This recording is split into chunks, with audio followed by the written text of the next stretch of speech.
untuk menunjukkan kecintaan kita kepada Rasulullah dan keluarganya. Kita ikut berduka pada malam-malam seperti ini. Kita bersama-sama bermohon kehadirat Allah Subhanahu wa taala agar hati kita senantiasa diberikan cahaya kecintaan kepada Rasulullah dan keluarganya, dan mudah-mudahan kita mendapatkan syafaatul uzma di akhirat nanti. Hadirin jamaah ta'ziyah yang berada dalam majelis Husainiyah malam hari ini, marilah kita dengarkan sambutan dari Al-Ustadz Miftah Fauzi Rahmat. Kami persilahkan. Assalamualaikum jami'an warahmatullahi wabarakatuh.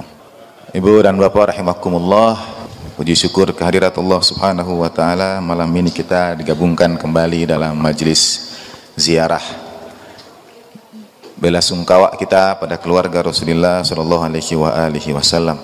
Anak-anak SMA Plus Mutahari bergabung bersama saudara-saudara Ijabi, dan pada malam hari ini orang tua murid dan anak-anak semua ikut bergabung hadir dalam satu agenda kegiatan pengembangan karakter di sekolah-sekolah Mutahari.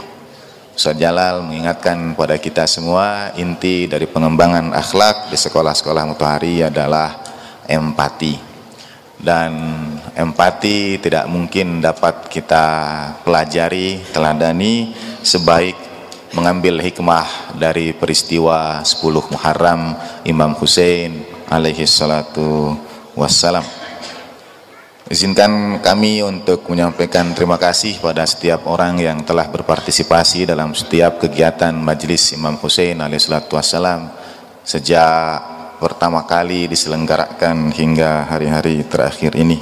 Dan sekiranya ada saat-saat yang mungkin dikenang, di saat-saat terakhir Allah Ta'ala berikan pada kita kesempatan untuk bernafas, adalah mengenang saat-saat menghadiri Majelis Imam Hussein alaihi salatu wassalam.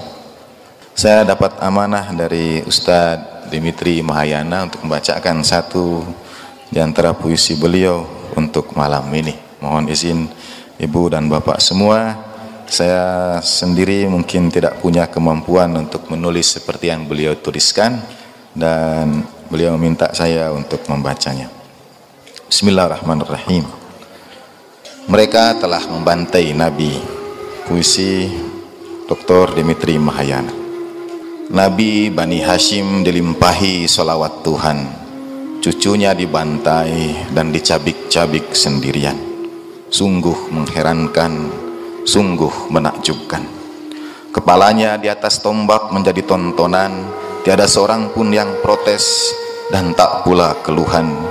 Moga mata yang tak menangis padahal saksikan menjadi buta dengan kutukan Tuhan. Moga telinga yang mendengar dan tak melawan menjadi tuli dengan kutukan Tuhan.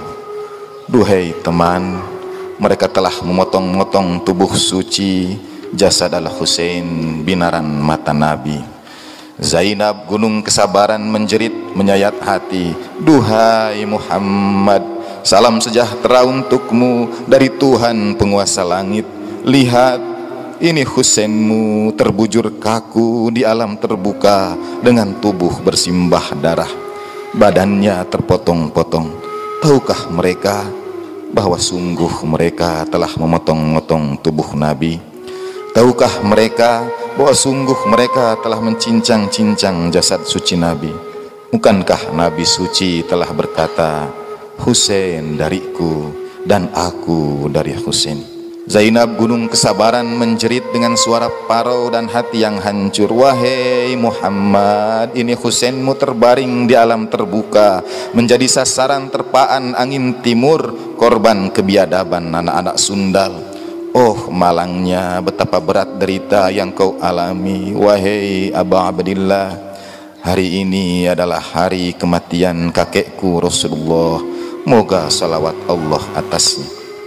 Tahukah mereka bahwa sungguh mereka telah memotong-motong tubuh Nabi? Tahukah mereka bahwa sungguh mereka telah mencincang-cincang jasad suci Nabi? Sungguh telah bertanya Tuhan sekalian alam pada hambanya Muhammad, rahmatnya bagi sekalian alam, di rumah Fatimah, penghulu wanita sekalian alam. Wahai Muhammad, apakah engkau mencintai Husain?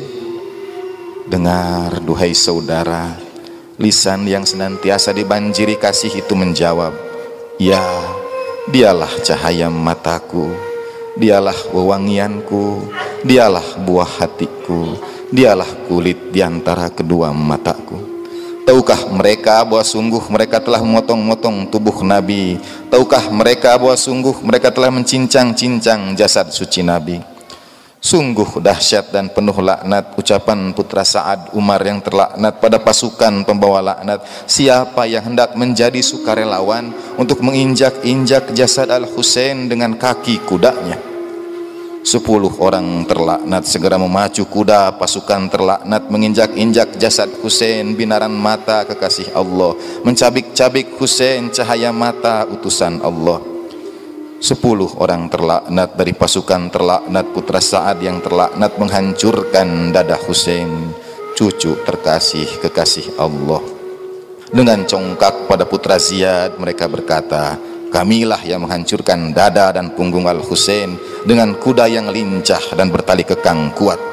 Semoga Allah melipat gandakan laknat bagi mereka semua di dunia dan di akhirat. Ya Habib ilahil alamin, ya rahmatan lil alamin, ya Nabi ya rahmah, ya Rasulullah.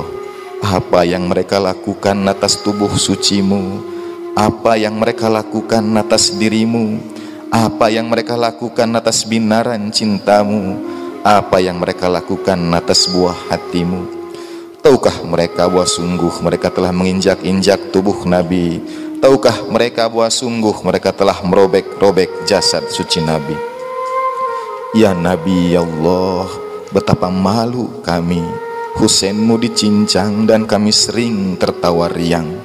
Ya Nabi Allah, betapa keluh lidah kami, dirimu, binaran matamu dihancurkan dan kami hanya berpangku tangan. Ya Nabi Allah, betapa pedih mata kami, mereka injak-injak Al-Husainmu dan kami tak membela Al-Husainmu. Andaikan kami bersama Habib Mazahir, mungkin kami tak semalu ini. Andaikan kami bersama Al-Hur, mungkin kami tak sekeluh ini. Andai kami terpotong bak Abbas, mungkin kami tak semalu ini. Andai anak-anak kami terpanah bak Ali Al-Asghar, mungkin kami tak sekeluh ini. Bagaimana kami kelak menemuimu dan menjawab pertanyaan dari lisan sucimu? Apa yang telah kalian lakukan untuk membela Al-Husain, binaran mataku, yang tubuhnya tercabik di Nainawa, yang kepalanya ditombak dan diarak dari Karbala ke negeri Syam? Bukankah kalian tahu Husain adalah dariku dan aku dari Al-Husain? Maka duhai Tuhan Muhammad dan keluarga Muhammad, jadikan cinta kami pada Al-Husain tak pernah putus di setiap nafas. Jadikan rindu kami pada Al-Husain tak pernah lemah di setiap detak. Jadikan derita kami akan Al-Husain derita yang berkepanjangan, yang akan kami wariskan dari turunan ke turunan hingga kami bersua sahibaz zaman, menuntut darah sebaik-baik imam, menuntut darah buah hati Nabi Al-Husain sang kekasih hati. Menyambut seruannya, bila agama Muhammad tidak tegak kecuali dengan terbunuhnya aku, duhai pedang-pedang, tebaslah aku hingga tubuh kami terpotong berserakan di pangkuan putra Al-Husain kekasih Tuhan, purnama semesta, sahibaz zaman. Ya laitani kuntu ma'akum fa'afuza ma'akum. Salam pada samudra derita di tepi sungai Furat, salam pada lautan lara di Sahara Nainawa, salam pada sang pecinta lembut yang saksikan lautan darah, salam pada pemilik hati yang paling lembut yang menyaksikan tangan-tangan terpotong, salam pada pemilik mata yang paling mudah menangis yang menyaksikan bayi kecilnya terpanggang panah, salam pada penyayang saudara yang memiliki kasih yang menyaksikan sahabat dan saudara dan putranya dibantai, salam kepada ia yang sendirian di Sahara tanpa penolong yang menyaksikan para penolong paling baik tercabik-cabik, Salam pada ia yang paling mencintai Nabi, yang menyaksikan ia yang paling serupa Nabi terbantai di tengah api kebencian durjana. Salam pada Aba Abdillah dengan salam yang tak pernah putus di malam dan siang hari, hingga putus nafas-nafas dan sirna kepedihan. Ya Aba Abdillah, sungguh dunia tak bermakna sepeninggalmu. Assalamualaikum ya Aba Abdillah wa alal arwahil lati halat bifanaik. Alaika minna salamullahi abadan ma baqina wa baqiyal lail wan nahar wa la ja'alahu Allah wa akhirul ahdi minna li ziyaratikum. Assalamualaikum warahmatullahi wabarakatuh. Jemaah takziah, selanjutnya marilah kita saksikan kecintaan anak-anak kita kepada Imam Hussein, kepada kepedihan, kepada kedukaan yang akan mereka persembahkan anak-anak SMA Plus Mutahari. Kami persilakan. Wahai sekalian manusia, dengarkanlah aku, keturunan siapakah aku? Kakekku Muhammad, semua orang menyaksikan.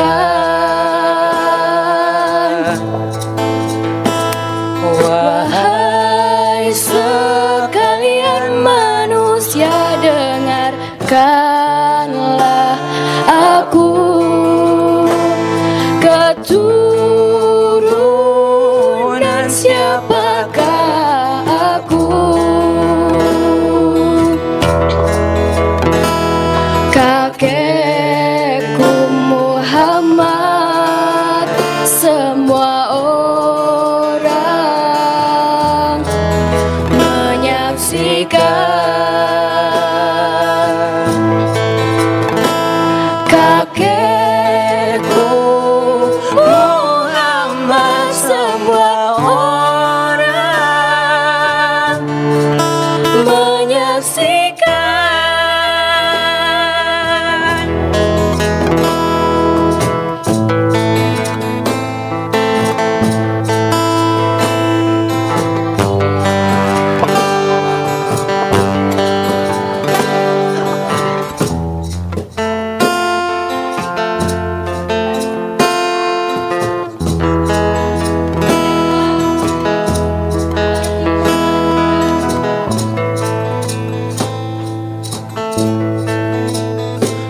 Hussein berseru di hadapan musuh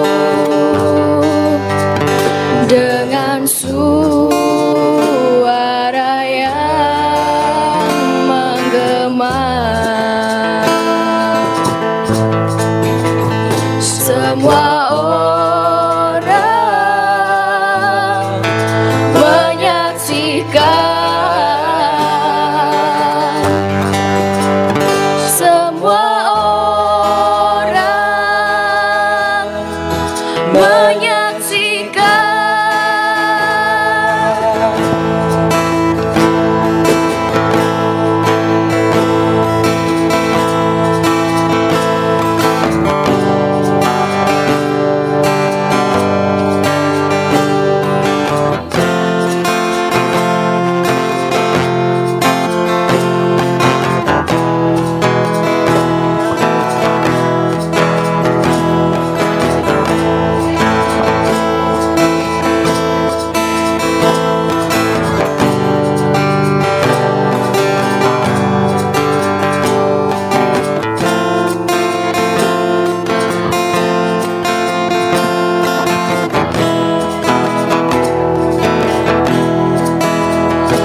Sebelumnya saya nggak tahu bakal kuat baca puisi ini atau enggak. Mohon maaf sebelumnya kalau puisi saya kurang jelas terdengar.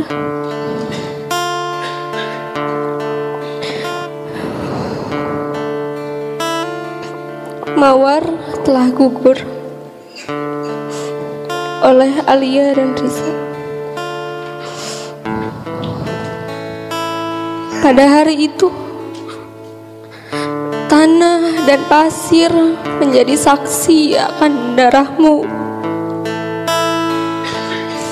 Matahari kembali ke peraduannya tanpa cahaya. Duka Zahro dan Zainab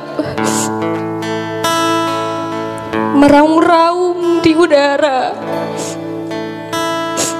didengar oleh seluruh jagat raya.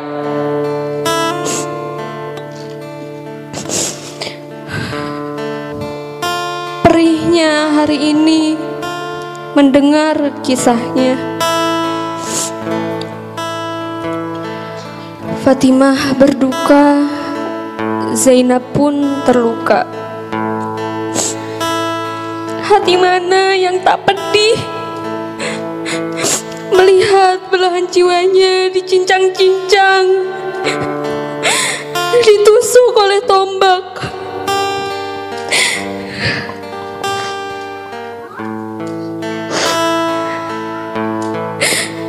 Isak tangis yang terdengar di kesunyian malam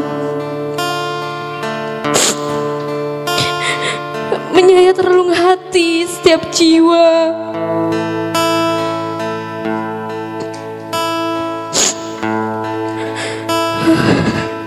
Menjelang Muharram tiba, Karbala berteriak, teringat akan darah sucinya.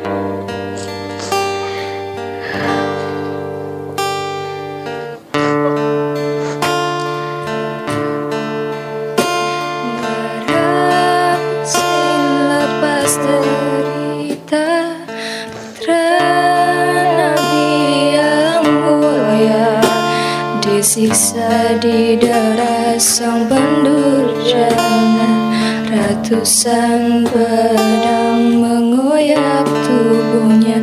Karbala memerah karena darahnya.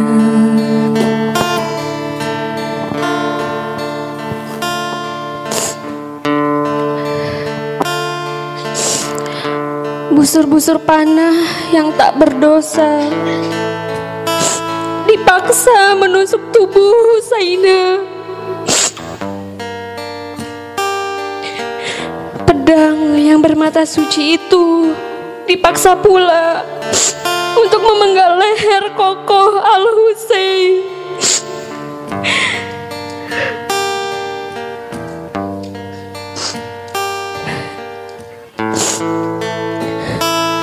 Ia mempersembahkan kepala sucinya di atas tombak.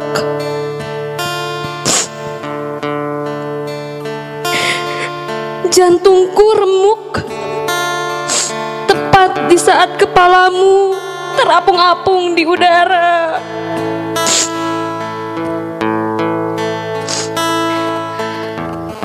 Yang setelahnya hanya aral yang menghadang.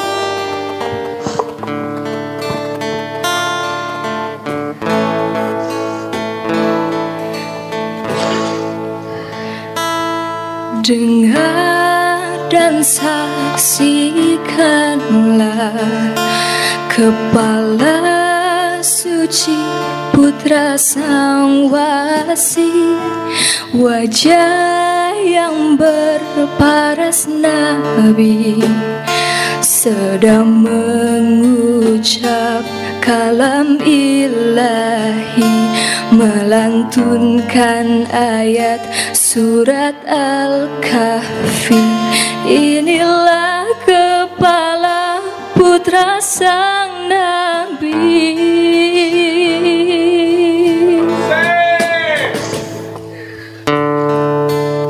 Ya Husain,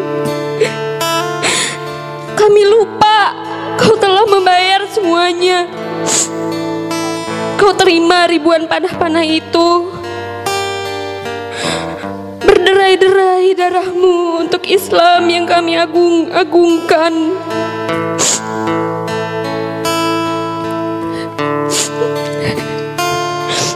Biarlah hari ini dan seterusnya kami yang menanggung kebencian dunia. Tiada lagi penderitaan untukmu ya Hussein.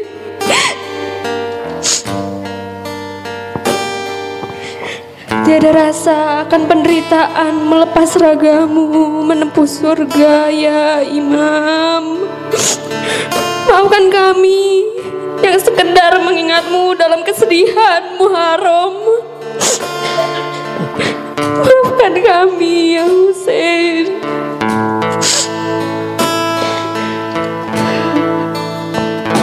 Ya mazlum, ya maqtul, ya syahidu ya Hussein.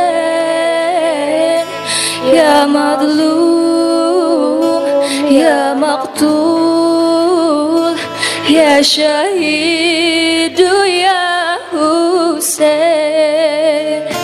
Ya mazlum, ya maqtul, ya syahidu ya Hussein. Ya mazlum, ya maqtul, ya syahidu ya Hussein.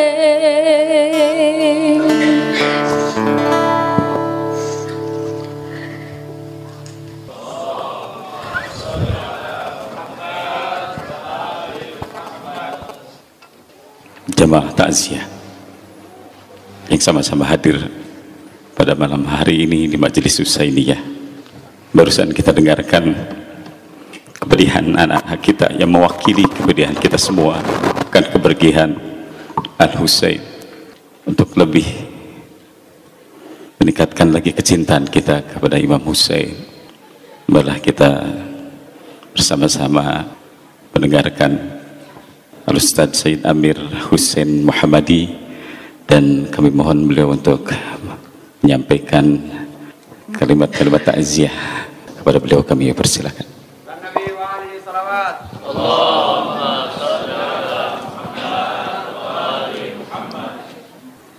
A'udzu billahi minasy syaithanir rajim. Bismillahirrahmanirrahim. Wa bihi nasta'in wa sallallahu ala sayyidina wa nabiyyina وحبيب قلوبنا وطبيب نفوسنا الذي سمي في السماء بأحمد وفي الأراضين بأبي القاسم المصطفى محمد.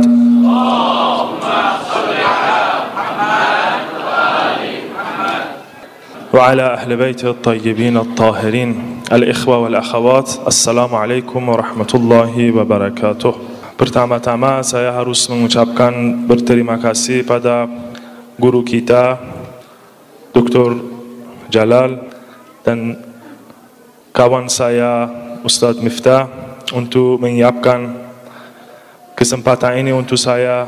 Alhamdulillah saya bisa hadir di antara ikhwan dan akhwat saya di sini. Kita dalam ziarat Imam Al-Husain alaihi salatu wassalam membaca Allahumma ij'alni indaka wajihan bil Husaini alaihi salam fi dunya wal akhirah. Ada beberapa doa yang kita berdoa dengan doa-doa itu di dalam ziarat-ziarat Imam Al-Husain alaihi salatu wassalam. Di antara doa-doa ini saya pikir ini termasuk yang paling menarik doa ini. Allahumma ij'alni indaka wajihan bil Husain. Kita di dalam doa ini meminta dari Allah subhanahu wa ta'ala untuk menjadi kita seorang wajih di sisi Allah subhanahu wa ta'ala sebagai Imam Al-Husain, seperti Imam Al-Husain yang beliau juga wajih di sisi Allah subhanahu wa ta'ala. Tapi apakah itu cukup kita hanya berdoa untuk kedudukan ini, kedudukan wajah atau kita harus beramal untuk mencapai kedudukan ini, ke makam ini. Pasti kita harus beramal, tidak cukup. Walaupun doa itu perlu, tapi tidak cukup. Kita harus beramal untuk mendapatkan kedudukan agung ini, kedudukan wajaha. Tapi apa caranya? Bagaimana kita bisa mendapatkan kedudukan ini, kedudukan wajaha dalam dunia dan akhirat? Wajihan fi dunia wal akhirat. Saya pikir bahawa ini sudah dijelaskan di satu ziarat yang lain dari Imam Al-Husain alaihi salatu wassalam, yaitu ziarat Arba'in, yang di dalamnya kita membaca bahawa fabadala muhjatahu fik liyastanghidha ibadaka minal jahala wa hiratid dalala. Doa ini atau di ziarat ini tujuannya Imam Husain alaihi salatu wassalam dijelaskan bahawa fabadala muhjatahu fik, beliau Imam Al-Husain alaihi salatu wassalam mengorbankan dirinya liyastanghidha ibadaka minal jahala, agar beliau bisa menyelamatkan hamba-hamba Allah dari kebodohan mereka dan kegelapan yang mereka mengalami di masa itu dan di sepanjang sejarah sampai abad, sampai akhirat. Fabadhala muhjatahu fik, beliau mengorbankan semua yang beliau miliki. Ini saya pikir bahawa ini caranya untuk menjadi wajih di sisi Allah Subhanahu wa taala, seperti yang Imam Al-Husain alaihi salatu wassalam lakukan, mengorbankan semua yang beliau miliki, dari jiwanya, dari keluarganya. Masalah ini masalah yang sangat penting bahawa kita menemukannya dalam sejarah, bahawa Imam Al-Husain sabar pada penghinaan-penghinaan yang dilakukan terhadapnya pada hari Ashura untuk menyelamatkan hamba-hamba Allah, orang-orang yang sudah di kebodohan. Kalau Imam Husain alaihi salatu wassalam maju ke medan dan meminta air, ini bukan untuk dirinya sendiri, ini untuk menyempurnakan hujjah atas orang-orang yang sudah di tentara Ibn Sa'ad. Karena kalau ada seorang yang bisa dihidayah sama panggilan ini, kalau ada seorang yang membantu Imam Husain alaihi salatu wassalam dengan panggilan untuk atau meminta air, ya dia labbaik untuk Imam Al-Husain alaihi salatu wassalam, karena beliau ini tujuannya, beliau mau menyelamatkan hamba-hamba Allah. Dan ini tujuan yang kita harus insya-Allah sepanjang kehidupan kita berupaya dan berusaha untuk menjadi seperti Imam Al-Husain alaihi salatu wassalam, dan berusaha untuk menyelamatkan orang-orang yang mungkin sekarang sudah meninggalkan jalan yang benar atau tidak kenal jalan yang benar. Ini tugas kita. Kalau kita mau menjadi wajih di sisi Allah Subhanahu wa taala di dunia ini dan akhirat, ya marilah kita menaplikasikan tujuan Imam Al-Husain alaihi salatu wassalam dalam masa ini, yaitu mengorbankan semua yang kita punya. Kalau masalah seperti yang saya tadi katakan, masalah waktu kita, kalau untuk Imam Husain alaihi salatu wassalam atau tujuan-tujuan agama kita tidak peduli, ya ini untuk Imam Al-Husain alaihi salam, saya tidak peduli kalau saya menghabiskan waktu saya untuk Imam Al-Husain alaihi salam. Ini yang penting, ini yang harus dihidupkan. Kalau masalah uang saya tidak masalah, kita harus mengorbankan semua hal yang kita punyai. Kalau masalah Imam Al-Husain alaihi salatu wassalam yang dianggap salah satu contoh dari keagamaan kita, ada satu cerita yang menarik bahawa ada seorang haji di suatu negara. Ada beberapa haji, mereka mau membangunkan suatu Husainiyah, tapi dananya tidak cukup. Tapi ada seorang haji yang lebih kaya dibandingkan orang lain. Mereka berkumpul, orang ini berkata, ya kita akan ketemu sama haji itu, kita akan memberitahu beliau bahwa kita mau membangunkan Husainiyah ini. InsyaAllah dia membantu. Ya, mereka berkunjung sama haji ini dan berkata, ya kita mau membangunkan ini. Beliau mengatakan, saya menghadiahkan mata saya untuk Imam Al-Husain, apalagi uang saya. Dan langsung memotong satu halaman dari ceknya, silahkan, cek kosong. Mereka berkata bahwa belum tahu berapa dolar kita butuhkan. Kita minta izin dari beliau, kita bermusyawarah dulu, kita akan menyampaikan bahwa jumlah itu berapa. Mereka berkata, ya kita bermusyawarah, kita tidak tahu berapa kita tulis. Kalau banyak mungkin tidak ditanda tangan, kalau sedikit tidak cukup. Tapi kita sepakat dan kasih cek ini ke haji itu. Dan kita tahu bahwa dia berkacamata, kalau tidak bisa melihat.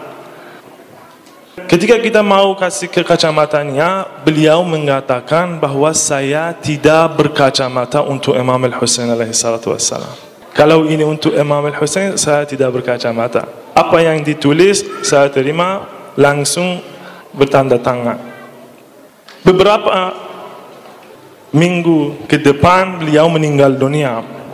Di dalam alam mimpi, seorang haji dari jamaat itu mimpi orang ini, haji ini. Bilang padanya, bagaimana alam akhirat untuk antum? Dia berkata susah sekali.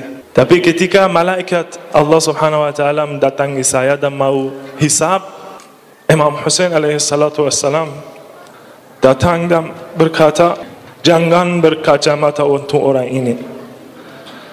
Oleh karena itu saya pikir kalau untuk Ahlul Bait, untuk agama kita, untuk Islam, khususnya untuk maktab Ahlul Bait alaihi wassalam, kita harus begini.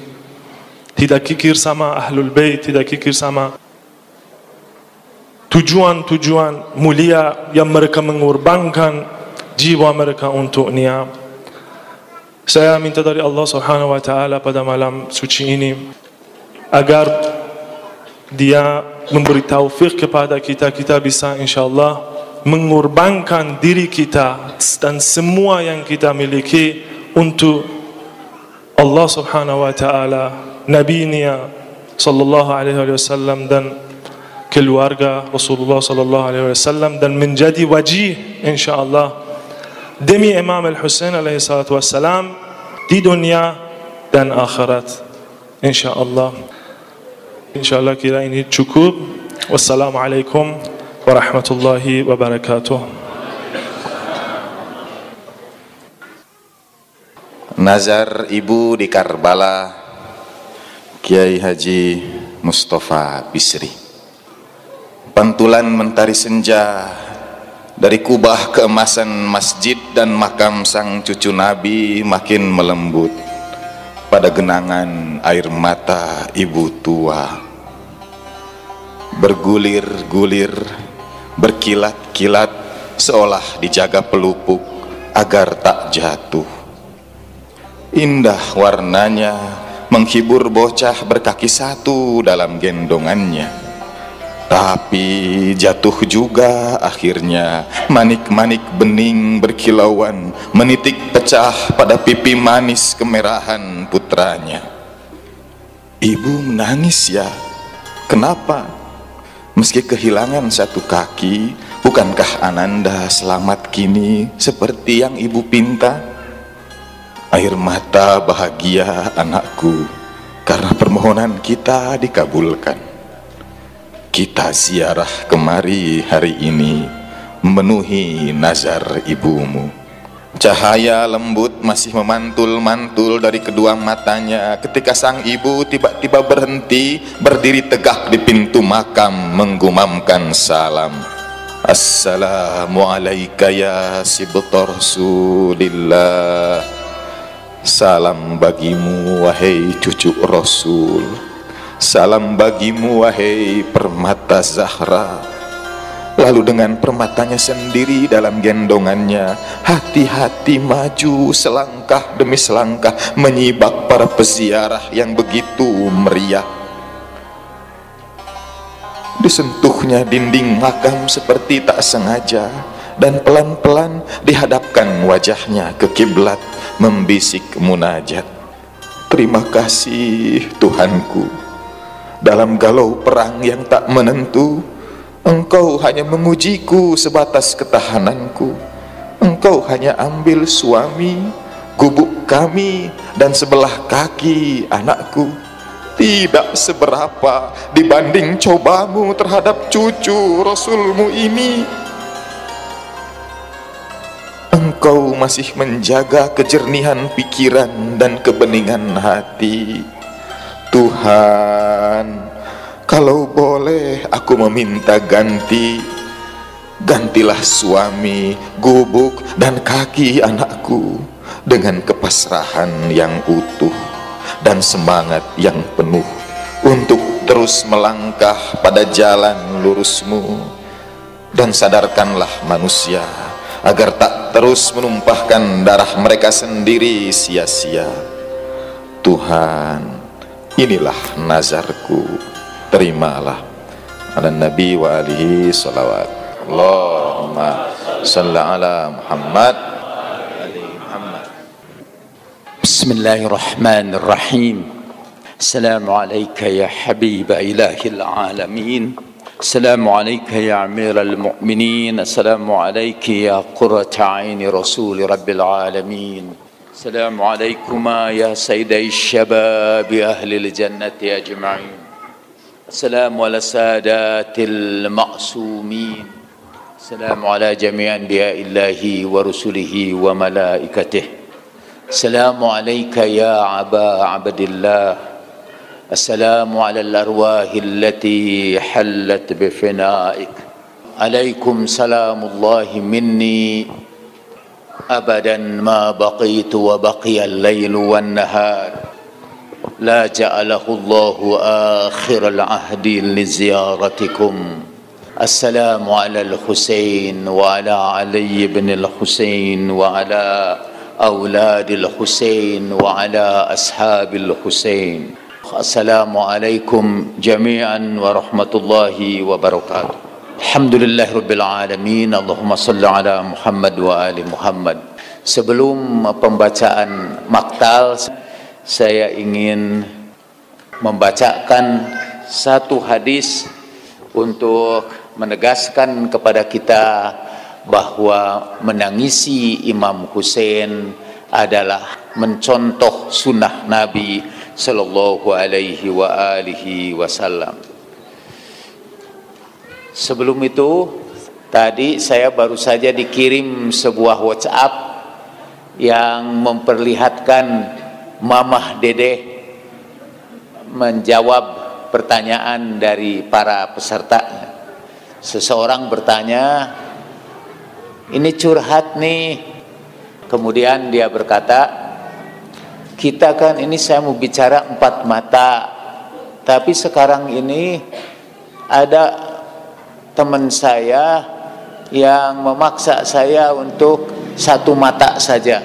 Lalu Mamah Dedeh dengan wajah yang tampaknya tidak pernah ramah berkata, aku nggak ngerti tuh apa yang kamu omongkan. Yaitu kalau kita kan mengikuti sahabat yang 4, tapi ini ada sahabat hanya mengikuti Ali aja. Apa kata dia? Hanya mengikuti Ali aja. Itu Syiah. Syiah itu menganggap Ali itu Nabi. Jangan kamu ikuti. Sambil melengos, dia membacakan hadis yang sudah dipelintirkan. Inni tarikun fikum man intamasaktum bihima lan tadillu abada kitab Allah wa sunnatu nabiyyi. Saya persis membacanya sama seperti dia membacanya. Maksudnya bacaan bahasa Arabnya aja salah. Itu untuk menunjukkan bahwa dia memang tidak mengerti bahasa Arab. Indonesia ditakdirkan Allah Subhanahu wa taala sebagai sebuah negeri yang tidak punya quality control untuk para ustadznya, yang tidak ngerti bahasa Arab, yang cuma bisa ngomong saja, atau yang pakaiannya aneh-aneh bisa mendadak menjadi ustadz.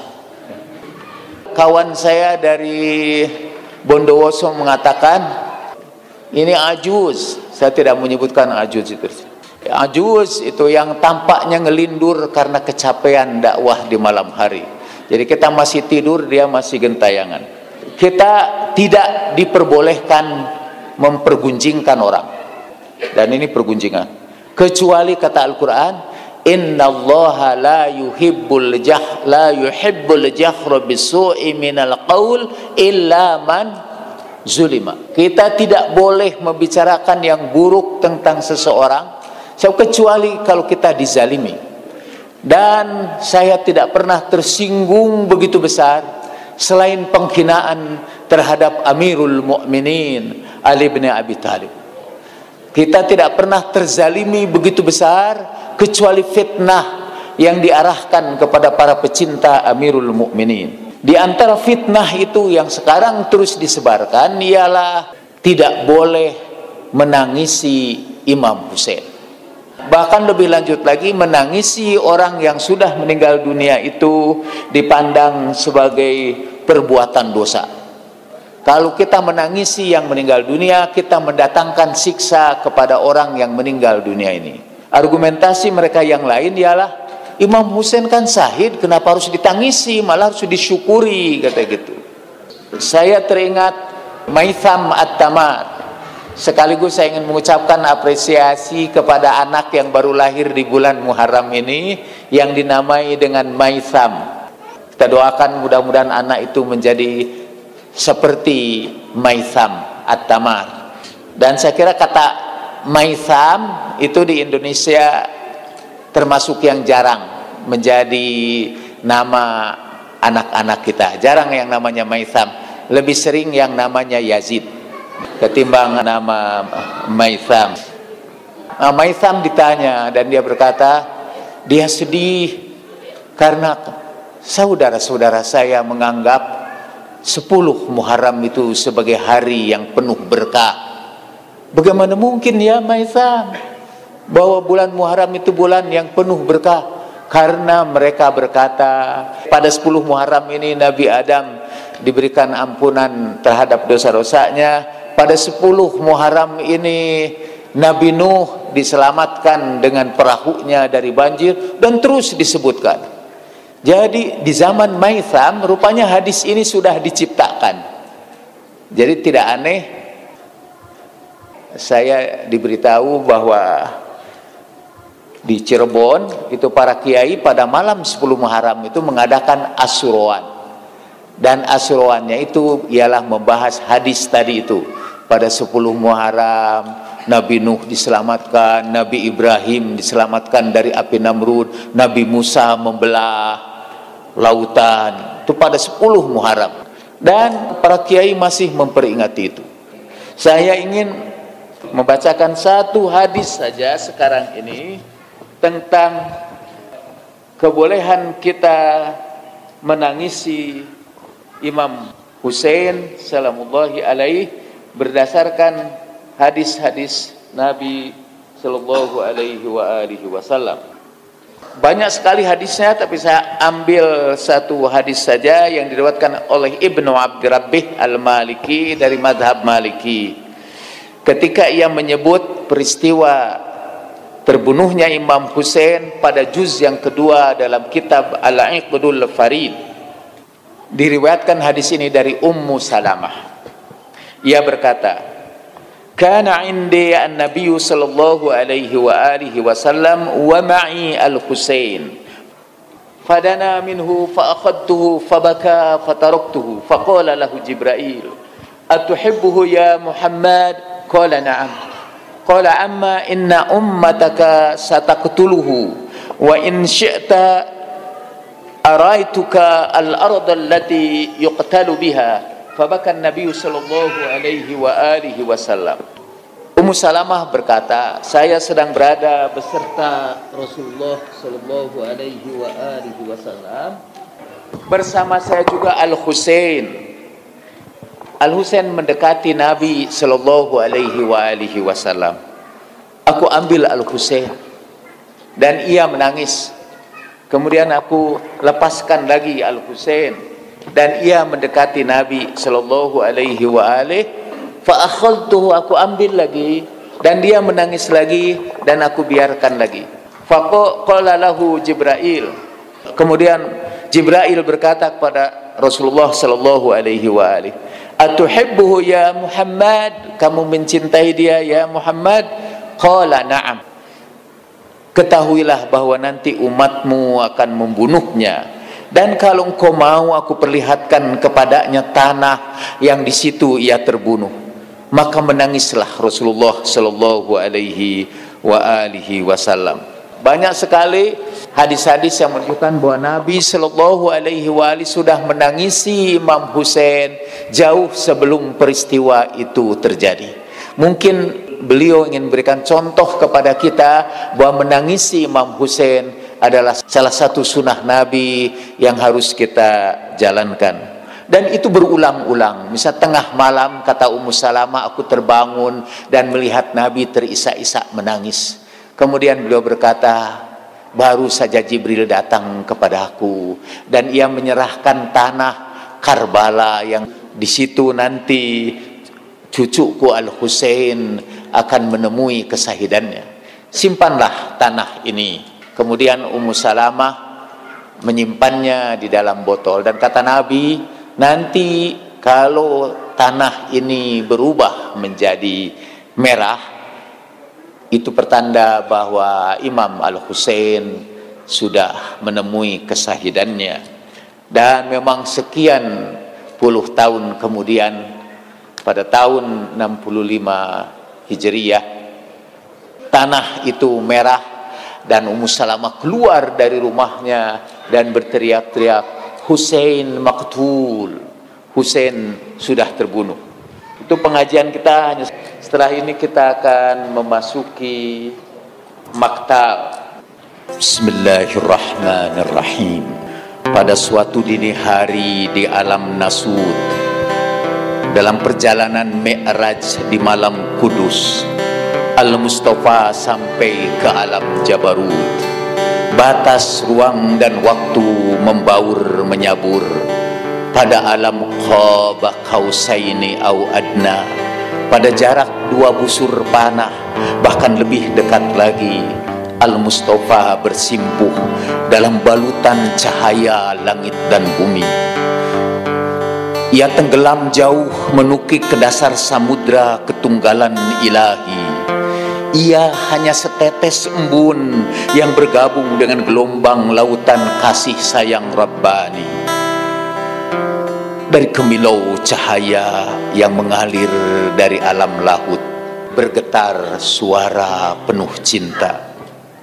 Allah yang maha mulia dan maha tinggi akan menguji engkau dengan 3 ujian. Bersediakah kamu bersabar menanggungnya? Kaifa sabruk, kaifa sabruk, kaifa sabruk, kaifa sabruk. Seluruh alam semesta, seluruh galaksi, seluruh gemintang, seluruh planet menggemakkan firman Tuhan. Sejak butir-butir pasir yang terhampar di Sahara yang tak terkira, sampai tata-tata surya yang menyebar di galaksi-galaksi yang tak terhingga, semua berkata yang sama, kaifa sabruk, kaifa sabruk, kaifa sabruk. Seperti Musa yang jatuh tersungkur ketika tajaliyat ilahi membuat bukit hancur. Satu tetes embun mencuat dari tengah-tengah gelombang dan jatuh melebur. Dialah manusia pilihan yang diutus Tuhan untuk menjadi ungkapan kasih rahmani ke seluruh alam. Firman itu turun seperti sinar yang diterangkan pada kitab yang dituliskan untuk Nabi yang dibahagiakan. Anzalan nur fi kitabim mastur ala nabiyyin mahbur. Dengan suara parau, dalam kerendahan hati penuh kepasrahan, Al-Mustafa berkata, aku serahkan diriku sepenuhnya pada amarmu, duhai Tuhanku. Aku tidak akan sanggup bersabar kecuali dengan kekuatanmu. Gerangan apakah 3 ujian itu? Pertama, kamu akan diuji dengan perasaan lapar, tapi kau dahulukan orang-orang yang dirundung kemalangan. Bersamaan dengan itu Tuhan membukakan satu pintu di masa depan Al-Mustafa. Di padang rumput Madinah, Al-Mustafa memilah-milah ratusan kambing sepenuh lapang. Dalam ceria dan senyum yang tidak pernah lepas dari bibirnya, ia bagikan seekor demi seekor kepada fakir miskin. Dalam keadaan kelelahan dan kelaparan, ia bertanya pada istrinya, adakah makanan bagiku? Ketika istrinya berkata tidak, Al-Mustafa berkata, kalau begitu aku berpuasa, fa inni shaim. Berhari-hari dapurnya tidak menyala. Ketika hidangan makanan akhirnya datang, dengan tangannya sendiri ia hampiri kaum pendatang yang bernaung di bawah beranda masjidnya. Ia tidak lagi peduli dengan perutnya sendiri, senyum kebahagiaan karena melihat sahabatnya kenyang, menghilangkan semua keperihan perutnya. Di depan Ka'bah, ketika ia turun dari bukit, ia sampaikan amar Tuhan, falaqtahamal aqabah wa ma adraka mal aqabah faqu raqabatin aw it'amun fi yawmin dhi masghabah yatiman dha maqrabah aw miskinan dha matrabah. Mengapa ia tidak mau menaiki bukit yang terjal? Tahukah kamu apa bukit yang terjal itu? Kamu bebaskan perbudakan, kamu bagikan makanan pada hari kelaparan kepada anak yatim dari keluarga dekatmu dan kepada orang miskin yang bergelimang debu. Maka hari itu sang Nabi mengumpulkan sahabatnya, menanamkan benih kurma dengan tangannya sendiri, diikuti oleh sahabat-sahabatnya yang setia membuka kebun kurma. Dari hasil perkebunan itu, seorang budak bertubuh tinggi melonjak gembira. Salman sekarang menjadi manusia merdeka setelah berpuluh tahun dipasung sebagai hamba. Pada hari yang lain, serombongan orang Badui datang dari Sahara dengan pakaian yang kumuh, muka yang lusuh, dan tubuh yang ringkih. Mereka tertatih-tatih dengan mata yang cekung, perut yang busung, dan kaki yang kembung. Jelas sekali mereka menanggung kelaparan. Mata sang Nabi yang penuh kasih menggelegak dengan tangisan. Ia ajak semua sahabatnya untuk membantu mereka semampunya. Seorang Ansor datang dengan membawa sekantung uang, disusul oleh sahabat yang membawa sekarung gandum. Susul menyusul, para sahabat menyumbangkan apa yang mereka miliki. Di hadapan Al-Mustafa bertumpuk bukan hanya makanan tapi juga pakaian dan berbagai perbekalan. Wajah sang Nabi bersinar bahagia. Ia bersabda, siapapun yang memulai kebiasaan baik dalam Islam, baginya pahala perbuatan baik itu dan pahala orang yang melanjutkan kebiasaan itu sesudahnya tanpa mengurangi pahalanya sedikit pun. Siapapun yang memulai kebiasaan buruk, baginya dosa dan dosa orang yang melanjutkan kebiasaan buruk itu sesudahnya tanpa mengurangi dosanya sedikit pun. Kepada saudara sepupunya Ali, Al-Mustafa berkata, hei Ali, Allah telah menjadikan kefakiran itu sebagai amanah kepada makhluknya. Siapapun yang membahagiakan orang miskin, ia akan memperoleh pahala. Orang yang terus menerus sama dengan orang yang terus menerus melakukan puasa dan salat malam. Siapa yang menyerahkan kepada orang yang mampu menolongnya, tapi orang itu tidak menolongnya, ia telah membunuh orang miskin itu. Bukan dengan pedang dan tombak, tapi dengan kepedihan dalam hatinya. Dalam keheningan malam, Al-Mustafa berdoa, ya Allah, hidupkan aku sebagai orang miskin, matikan aku sebagai orang miskin, dan himpunkan aku di tengah-tengah orang miskin. Di hadapan sahabat-sahabatnya ia berkata, orang-orang miskin adalah raja-raja di surga. semua orang merindukan surga, tapi surga merindukan orang-orang miskin. Dan hiduplah Al-Mustafa sebagai orang miskin. Ia hanya punya beberapa lembar pakaian. Seorang perempuan tiba-tiba dengan merendah dan penuh hormat mempersembahkan burdah kepada sang Nabi. Dengan suara yang hampir hilang, dengan jantung yang berdetak kencang, dengan tangan yang berguncang, ia berkata, "Ya Rasulullah, burdah ini aku rajut sendiri dengan tanganku. Kiranya engkau berkenan menerimanya dan mengenakannya." Al-Mustafa mengambilnya dengan sukacita, dengan senyuman yang menyebarkan kasih semesta. Di hadapan mata yang berkaca-kaca, mata perempuan yang amat bahagia, ia bangga. Lihat, Al-Mustafa mengenakan burdah yang dijahitnya dengan tangannya sendiri. Lihat, Al-Mustafa datang di tengah-tengah sahabatnya. Bukan burdah yang membuat sang Nabi indah, tapi sang Nabi yang membuat burdah itu indah.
Para sahabat mengagumi keindahan sang Nabi dengan burdahnya. Salah seorang di antara mereka nekat berkata, "Indah benar burdah ini ya Rasulullah. Ma ahsanaha. Kiranya engkau berkenan memberikannya kepadaku." Para sahabat menegur orang yang lancang itu. "Kamu lihat betapa indahnya burdah itu dipakai Nabi. Beliau pun memerlukannya. Tapi kamu memintanya karena kamu tahu ia tidak akan menolak orang yang memintanya." Ketika Al-Mustafa memberikan pakaian itu kepadanya, masih dengan senyuman nabawi yang menyejukkan hati, sahabat yang beruntung itu berkata, "Demi Allah, aku memintanya bukan untuk aku pakai sekarang. Aku memintanya untuk kain kafanku nanti. Kelak ketika jasadnya dibaringkan di lubang lahatnya, orang melihat jenazahnya tersenyum, dikafani dengan burdah ayah fukoro dan masakin. Nun jauh di sana seorang perempuan tersenyum. Kain kafan itu adalah burdah yang dijahit dengan tangannya sendiri dan pernah dikenakan dengan indah pada tubuh yang suci, kekasih ilahi dan kekasih dirinya." Saudara, waktu ini, jam ini, detik ini kita berkumpul di sini untuk menjadi perempuan Ansor itu. Kita ingin membahagiakan hati sang Nabi. Kita ingin mempersembahkan kepadanya pakaian cinta yang sederhana, yang kita rajut sendiri dengan derean air mata kita dalam kenangan kepada Al-Husain. Kita ingin membalas cinta Nabi secara bersahaja.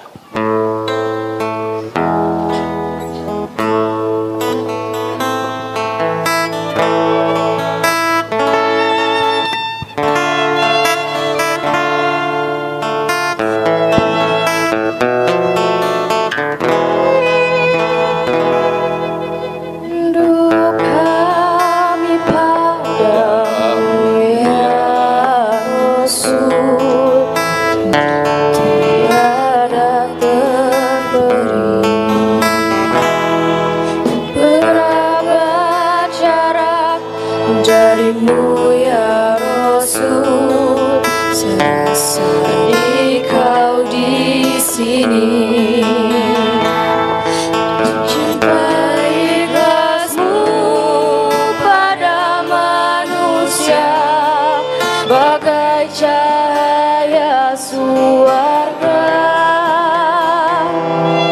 Dapatkah kami membalas cintamu secara bersahaja? Rindu kami padamu ya Rasul, rindu tiada terperi. Berapa jarak darimu ya Rasul, serasa di kau di sini. Cinta ikhlasmu pada manusia bagai cahaya surga. Dapatkah kami membalas cintamu secara bersahaja?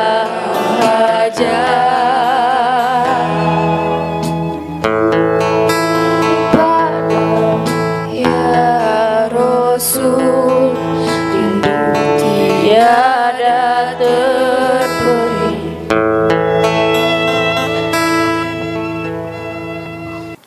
Kita kembali lagi ke alam Jabarut. Al-Mustafa telah menanggung kesabaran untuk menjalankan amanah Ar-Rahman, melayani orang miskin dan mendahulukannya daripada dirinya sendiri.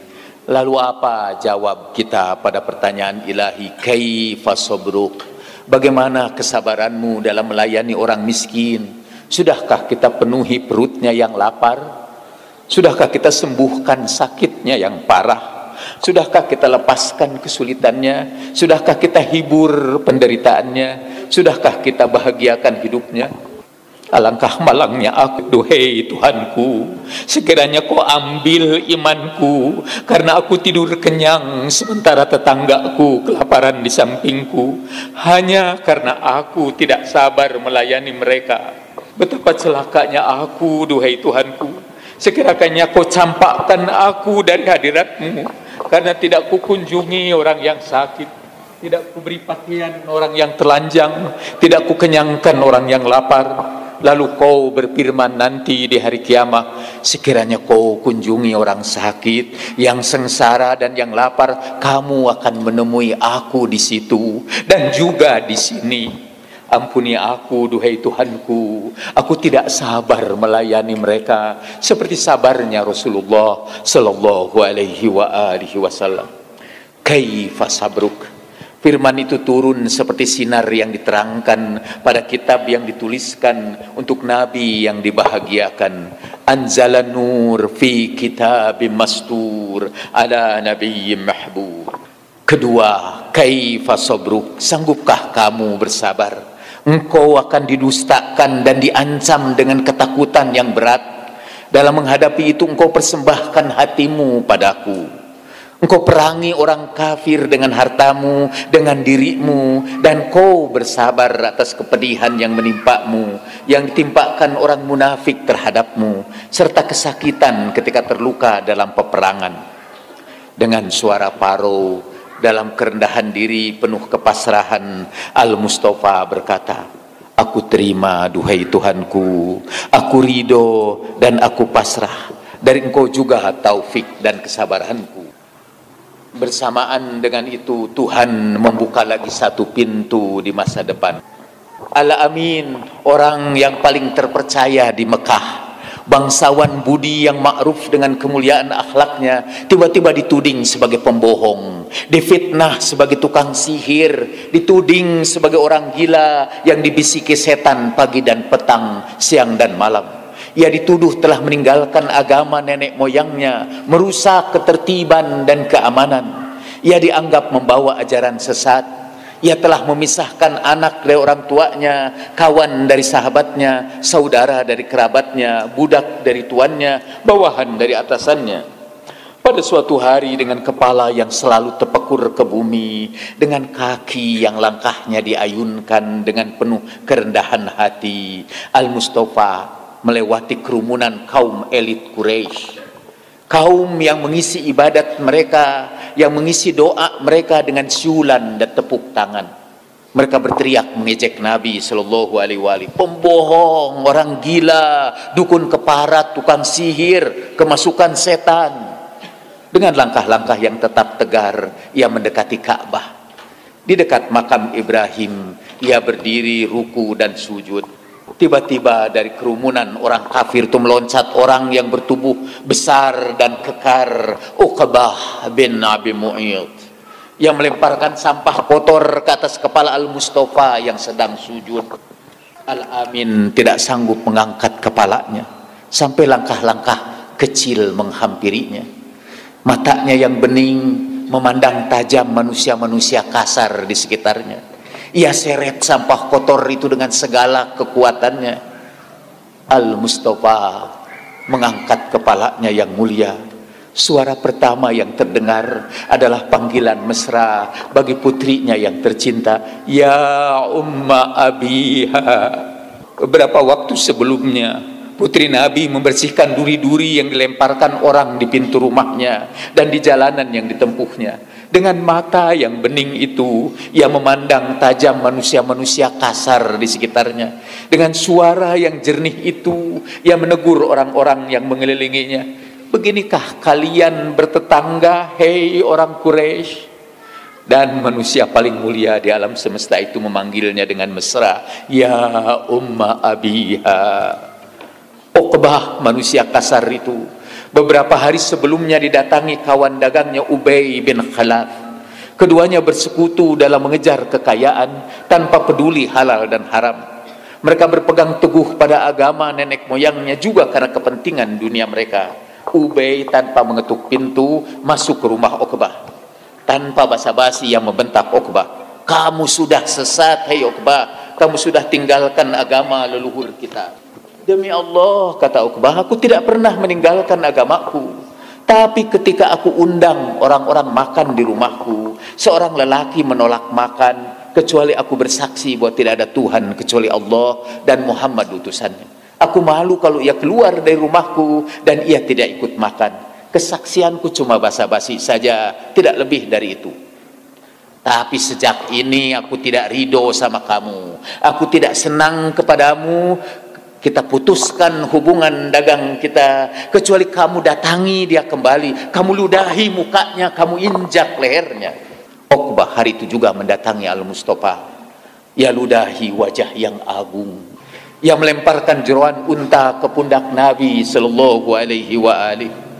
Al-Mustafa menerimanya dengan sabar dan bersabda, nanti ketika kamu keluar dari Mekah, aku akan datang dari arah bukit itu. Aku akan letakkan pedang di atas pundukmu. Hari itu kamu akan menyesali perbuatanmu. Sekali ini kita melihat Al-Mustafa pulang dari Tabuk. Pulang setelah perjalanan panjang yang melelahkan. Bagi para sahabatnya inilah perjalanan yang menguji iman dan kesabaran. Musim panen yang ditinggalkan, musuh yang ditakutkan, udara panas yang menyengat, dan alasan yang mereka buat-buat. Al-Mustafa berkata, tempuhlah lembah ini, tidak seorang pun boleh mengikutiku selain orang yang aku tunjuk. Aku akan mengambil jalan pintas melalui bukit yang terjal. Maka dalam kegelapan malam, unta Al-Mustafa menaiki bukit perlahan-lahan. Tiba-tiba terdengar suara berisik. Nabi Sallallahu Alaihi Wasallam menyuruh Hudzaifah menelisik. Hudzaifah menyaksikan orang-orang yang bertopeng bergerak siap menyerang. Ia berteriak keras, siapa kalian?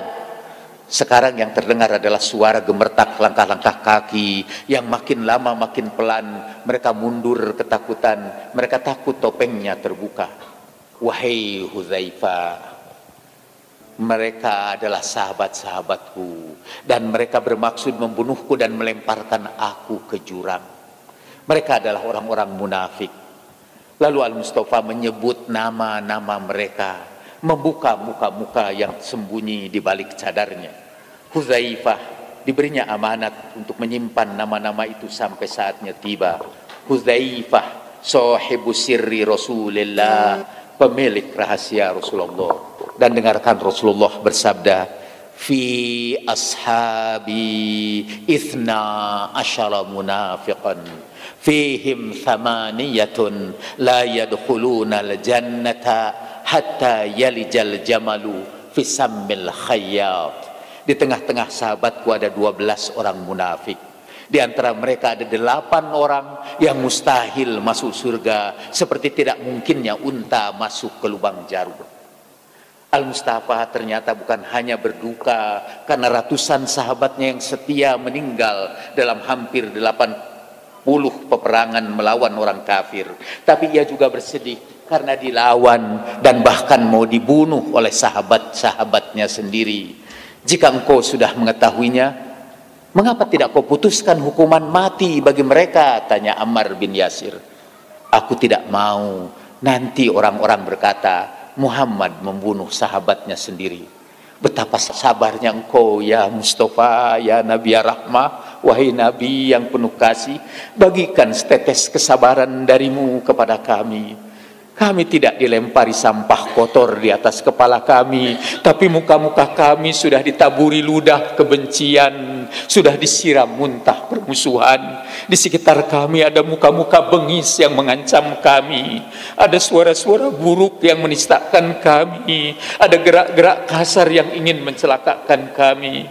Ya Rasulullah, pasti kau dengar jeritan saudara kami yang dicaci maki, dihinakan, diusir dari tempat tinggalnya, dicerai-beraikan dari keluarganya, dibakar rumahnya, disiksa jasadnya, dan akhirnya dihabisi nyawanya. Ya Nabi ya Rahmah, pasti engkau saksikan bagaimana bangsa ini yang terkena ramah dan banyak tersenyum sekarang berubah menjadi bangsa yang kejam dan bermuka masam. Dosa kami hanya karena kami ingin menangis bersama tangisanmu, hanya karena kami ingin mengungkapkan cinta kami kepadamu dan orang-orang yang kau cintai. Allahumma inna nashku ilaika faqda nabiyina salawatullahi alaihi wa alihi wa ghaibata walina wa kathrata aduwina wa qillata adadina وشدة الفتن بنا وتظاهر الزمان علينا فصل على محمد وآله وأعنا على ذلك بفتح منك تعجله وبضر تكشفه ونصر تعزه وسلطان حق تظهره ورحمة منك تجللنا وعافية منك تلبسنا برحمتك يا أرحم الراحمين.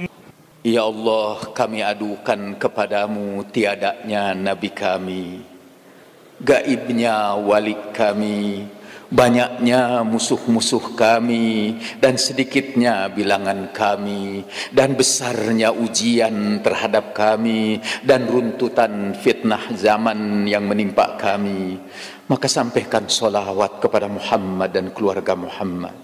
Bantulah kami dengan kemenangan yang Engkau segerakan, dengan kesusahan yang Engkau singkirkan, dengan pertolongan yang Engkau muliakan, dengan penguasa yang hak yang Engkau unggulkan, dengan kasih sayang Engkau yang Engkau muliakan kami dengannya, dan dengan kebahagiaan yang Engkau bungkuskan kepada kami dengan kasih sayang-Mu, wahai yang paling pengasih dari segala yang mengasihi. Firman itu turun seperti sinar yang diterangkan pada kitab yang dituliskan untuk Nabi yang dibahagiakan. Anzalan nur fi kitabim mastur ala nabiyyin mahbur. Kaifa sabruk? Sanggupkah kamu bersabar menyaksikan apa yang akan dialami oleh ahli baitmu sepeninggalmu? Mereka akan dibantai. Saudara terkasihmu Ali akan dihujat, dicaci maki, disumpah serapahi, dijauhi, dikafirkan, dan dizalimi oleh umatmu, dan akhirnya dibunuh.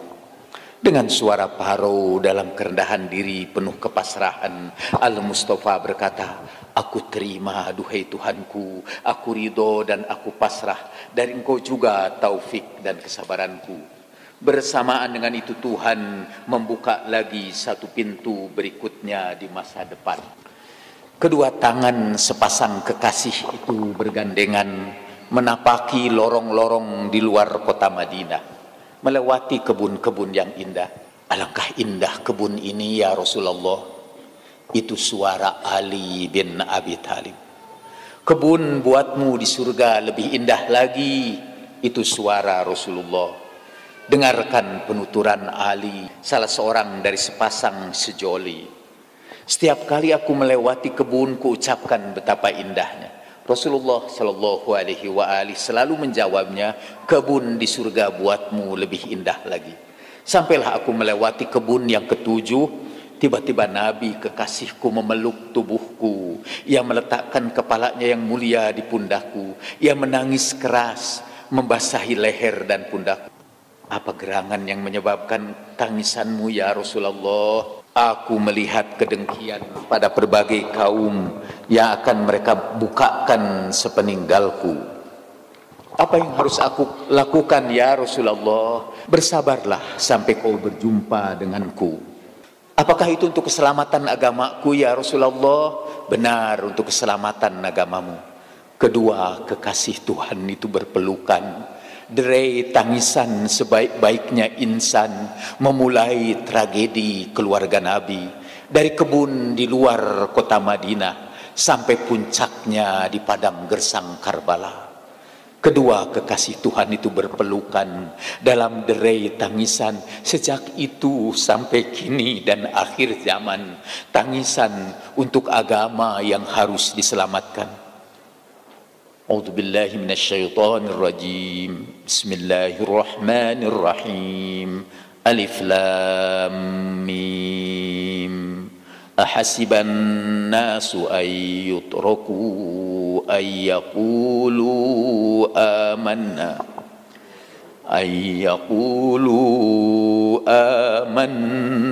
wa hum la yuftanun. Alif lam mim. Adakah manusia mengira ia akan dibiarkan berkata kami beriman padahal mereka tidak diterpa ujian?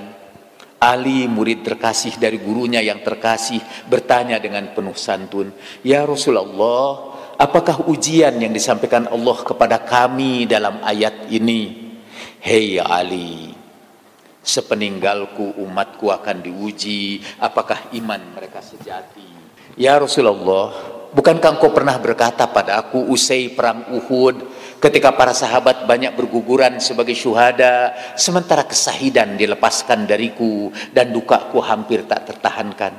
Kau berkata waktu itu, berbahagialah hei Ali karena kesahidan menantimu sepeninggal aku. Fa kaifa sabruk? Sanggupkah kau bersabar? Inilah firman Tuhan yang didengar Nabi pada waktu Mi'raj. Kalimat ini sekarang disampaikan Nabi Sallallahu Alaihi Wasallam dari bibirnya yang wama yantiqu anil hawa in huwa illa wahyu yuha, dari lidahnya yang tidak berbicara berdasarkan hawa nafsunya selain wahyu yang diterimanya. Ya Ali, fa kaifa sabruk? Sanggupkah kau bersabar? Ya Rasulullah, aku bukan hanya akan bersabar, nubuat itu aku akan terima sebagai berita gembira dan aku akan mensyukurinya. Hei Ali, nanti umat ini akan diuji dengan kekayaan. Mereka akan mengubah-ubah agama ini dan berharap Allah akan menerima agama mereka. Mereka menduga Allah akan menurunkan rahmatnya bagi mereka. Mereka merasa aman dari kemurkaan Tuhan, lalu mereka halalkan yang haram dengan ajaran kebohongan dan nafsu yang kebablasan. Mereka halalkan khamar dan menyebutnya nabiz. Mereka halalkan korupsi dan menyebutnya hadiah. Mereka halalkan riba dan menamainya transaksi. Ya Rasulullah, apakah aku harus memperlakukan mereka sebagai orang yang keluar dari agama atau sebagai orang yang tertipu dengan cobaan? Sebagai orang yang tertipu dengan fitnah cobaan. Alangkah sabarnya Ali bin Abi Thalib, seperti Abul Fuqara dan Masakin, dengan sabar ia melayani fakir miskin dan orang-orang yang menderita.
Kepada sesama kaum muslimin yang memeranginya, Ali tidak henti-hentinya menyebarkan pesan perdamaian.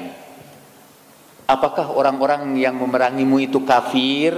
Tanya sahabatnya. Bukan, kata Ali. Mereka adalah saudara-saudara kita yang berbeda paham dengan kita. Kaifa sabruk, kaifa sabruk. Firman itu turun seperti sinar yang diterangkan pada kitab yang dituliskan pada Nabi yang dibahagiakan. Anzalan nur fi kitabim mastur ala nabiyyin mahbur. Firman itu turun kepada Nabi di alam Jabarut. Sekarang kalimatullahi al-ulia menjadi kalimatur Rasul al-A'zam. Disampaikan kepada Ali, sahabat yang paling dicintainya. Bersama dengan itu Tuhan membuka pintu duka ke arah kafilah derita sepeninggal Al-Mustafa. Di Kufah 20 tahun setelah wafat Al-Mustafa, serombongan orang saleh mengikuti Al-Asadul Ghalib Ali bin Abi Thalib. Mereka memasuki kebun kurma dengan mayang-mayang yang berjuntai-juntai seperti juntaian lampu-lampu di pinggir jalan. Ali meletakkan butir-butir kurma yang basah dan segar pada telapak tangan para sahabatnya, perkhidmatan seorang imam kepada para pecintanya. Di bawah salah satu pohon kurma di depan Ali, seorang lelaki mensyukuri lezatnya kurma. Ya Amirul Mu'minin, ma atyaba hadzal rutab. Betapa enaknya rutab ini. Amirul Mu'minin sejenak menatapnya dengan tatapan penuh kasih. Ia menunjuk ke pohon kurma yang masih muda di sampingnya. Ya Rushaid, nanti kamu bakal disalibkan pada batang pohon ini. Ya Rushaid, kaifa sabruk. Kelak akan datang aparat dari Ziyad bin Abi, penguasa kejam. Ia akan memanggilmu, menyuruh kamu berlepas diri dariku, menyuruh kamu meninggalkan agamamu, tapi kamu menolaknya. Mereka kemudian memotong kedua tanganmu, memotong kedua kakimu, dan memotong lidahmu. Akhirnya mereka salibkan kamu di batang pohon kurma ini. Kaifa sabruk. Mampukah kamu menanggungnya ya Rusyaid? Suara penuh cinta itu. Ya Amirul Mukminin wa akhiru dzalika ilal jannah. Apakah ujungnya itu ke surga? Ya Rusyaid, anta ma'i fi dunya wal akhirah. Ya Rusyaid, kamu bersamaku di dunia dan akhirat. Masih suara yang penuh kasih itu. Mata Rusyaid berbinar-binar, di pelupuk matanya bergelegak air mata cinta. Sejak itu Rusyaid mengunjungi pohon kurma itu, menyiraminya dengan tekun. Pohon kurma itu menjadi pengikat antara ia dengan kekasihnya, antara ia dengan Rasulullah sallallahu alaihi wasallam, antara ia dengan Allah Subhanahu wa taala. Tidak lama setelah kepala yang mulia dari kekasihnya ditebas di mihrab Masjid Kufah, Rusyaid melewati pohon kurma itu. Daun-daunnya sudah dipangkas. Ia bergumam, sudah dekat ajalku. Sungguh benar kekasihku. Tiba-tiba datang seorang aparat kerajaan. Kamu dipanggil Amir. Ia melewati pohon kurma itu. Pohonnya sudah ditebang, dibelah menjadi dua. Sebelah teronggok di depan istana, dan sebelah lagi dijadikan saluran air. Ia bergumam lagi, sungguh benar kekasihku. Ziyad membentak, hei orang tua pembohong, budak dari si pembohong. Aku bukan pembohong, dan kekasihku maulaku juga bukan pembohong. Apa yang dikatakan kawan kamu itu? Ia berkata, aku akan dipanggil kamu untuk berlepas diri dari maulaku Ali bin Abi Thalib. Aku pasti menolak tawaranmu. Kemudian kamu motong kedua tanganku, menebas kedua kakiku, dan menggunting lidah. Aku buktikan bahwa kawan kamu itu bohong. Tebas kedua tangannya, tebas kedua kakinya, tapi biarkan lidahnya. Rusyaid tersenyum ketika pedang itu mengoyak-ngoyakkan tubuhnya, memotong satu demi satu tangannya, memisahkan satu demi satu kakinya. Hanwa, anak perempuan Rusyaid yang sangat disayanginya, mengumpulkan potongan-potongan tubuh bapaknya, menumpukkannya dalam pelukannya, sementara linangan air mata mengalir bersama genangan darah yang tiada henti. Abah, tidakkah engkau rasakan sakit karena musibah ini? Tidak anakku, kecuali seperti kepenatan di tengah-tengah desakan orang banyak.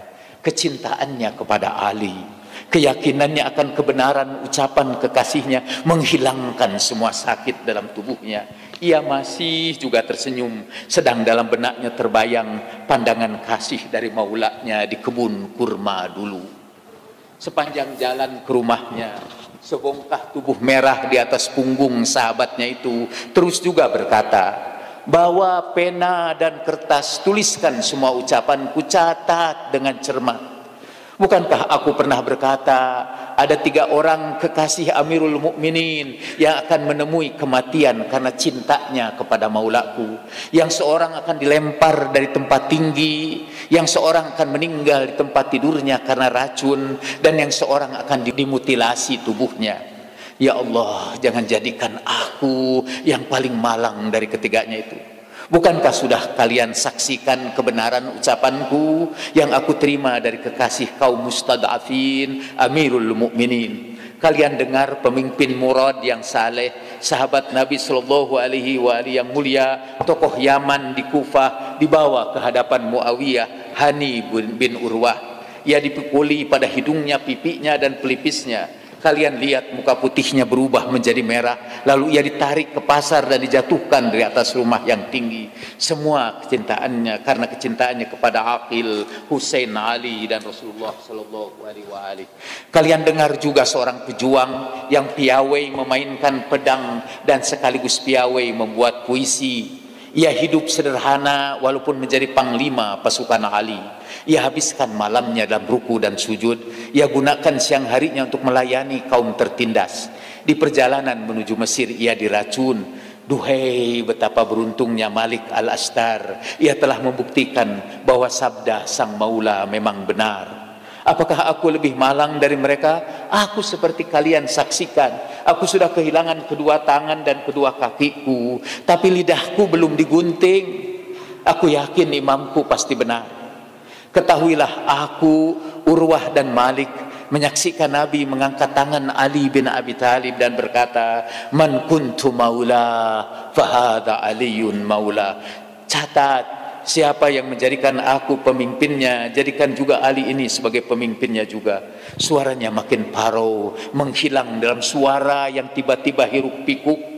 Utusan Ziyad bin Abi menyeruak, menerobos, menembus kerumunan orang yang membawa pedang. Di depan sebongkah tubuh, tanpa tangan dan tanpa kaki, ia berteriak, "Patuhi Amir, hentikan ocehanmu, ulurkan lidahmu.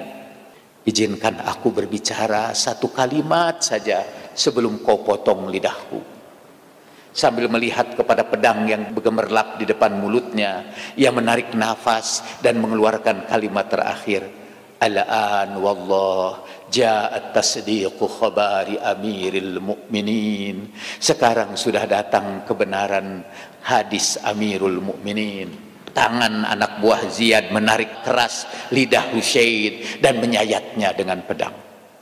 Malam itu ruhnya yang suci dijemput kekasihnya Imam Ali alaihissalam, meninggalkan sesungging senyum di wajahnya. Di ufuk alam malakut terdengar lagi suara sang kekasih, "Anta ma'i fid dunya wal akhirah." Engkau bersamaku di dunia dan di akhirat.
اللهم صل على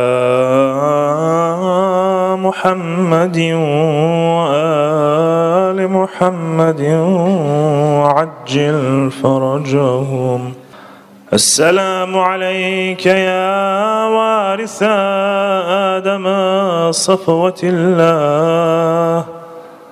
السلام عليك يا وارث نوح النبي الله. السلام عليك يا وارث إبراهيم خليل الله. السلام عليك يا وارث موسى كليم الله. السلام عليك يا وارث عيسى روح الله.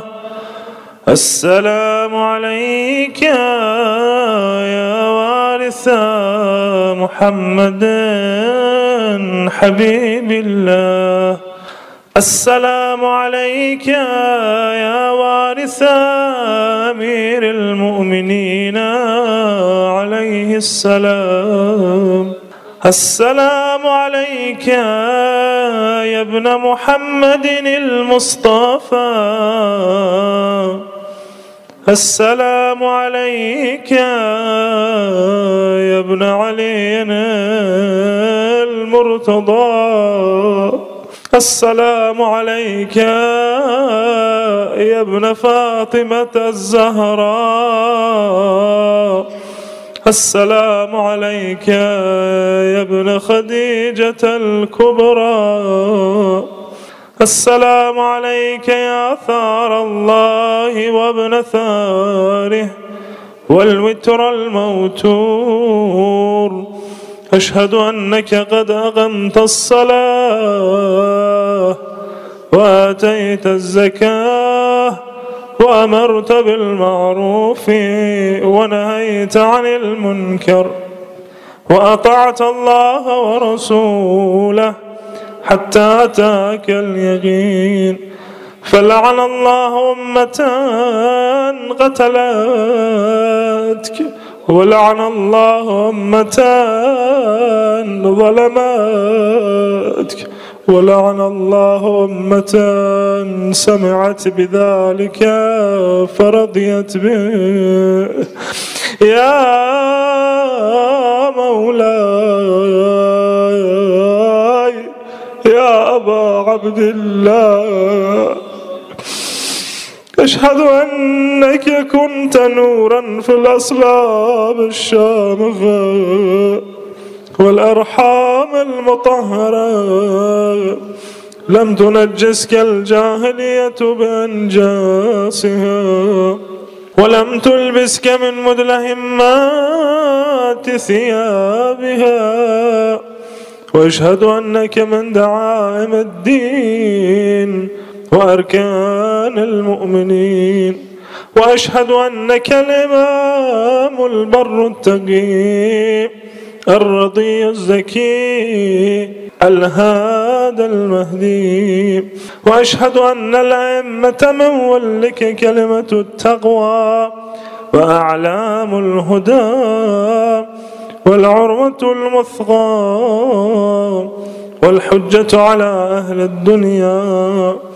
وأشهد الله وملائكته وأنبياءه ورسله أني بكم مؤمن وبإيابكم موقن بشرائع ديني وخواتيم عملي. وقلبي لقلبكم سلم وأمري لأمركم متبع. صلوات الله عليكم وعلى أرواحكم وعلى أجسادكم وعلى أجسامكم وعلى شاهدكم وعلى غائبكم وعلى ظاهركم وعلى باطنكم.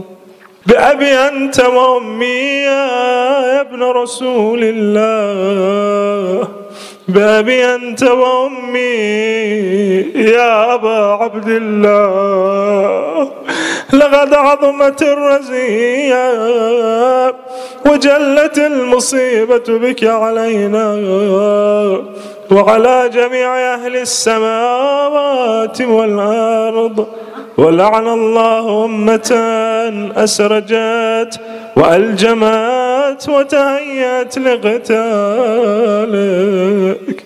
يا مولاي يا أبا عبد الله، قصدت حرمك وأتيت إلى مشهدك، أسأل الله بالشأن الذي لك عنده وبالمحل الذي لك لديه أن يصلي على محمد وآل محمد، وأن يجعلني معكم في الدنيا والآخرة.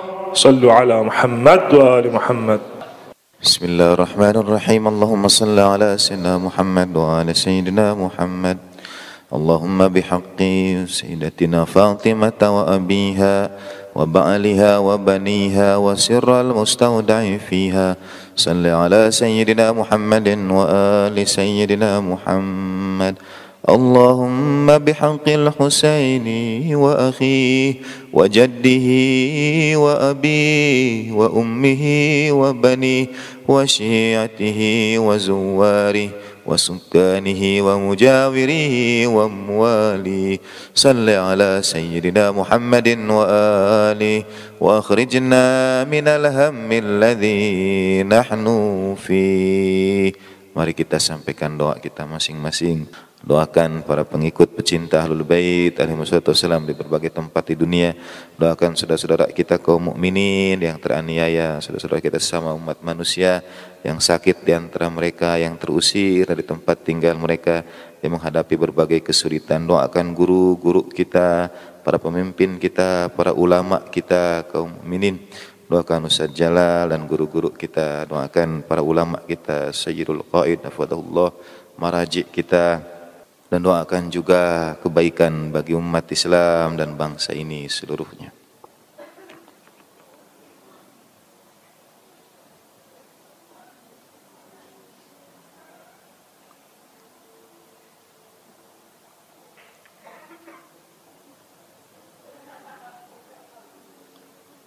اللهم يا رب الحسين اشف صدر الحسين بظهور الحجة وثبت لنا قدم صدق عندك مع الحسين وأولاد الحسين وأصحاب الحسين إلى يوم القيامة، وارزقنا شفاعة الحسين يوم الورود، وارزقنا شفاعة الحسين يوم الورود، وارزقنا شفاعة الحسين يوم الورود.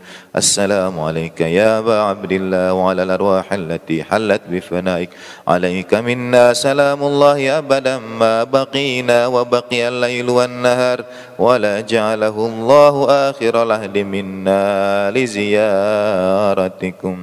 السلام على الحسين وعلى علي بن الحسين وعلى أولاد الحسين وعلى أصحاب الحسين ورحمة الله وبركاته. بسم الله الرحمن الرحيم. اللهم صل على محمد وآل محمد. اللهم كن لوليك الحجة بن الحسن صلواتك عليه وعلى آبائك في هذه الساعة وفي كل ساعة وليا وحافظا وقائدا وناصرا ودليلا وعينا حتى تسكنه أرضك طوعا وتمتعه فيها طويلا برحمتك يا أرحم الراحمين. وصلى الله على سيدنا محمد وآله الطاهرين والحمد لله رب العالمين. صلوات. اللهم صل على محمد وآل محمد.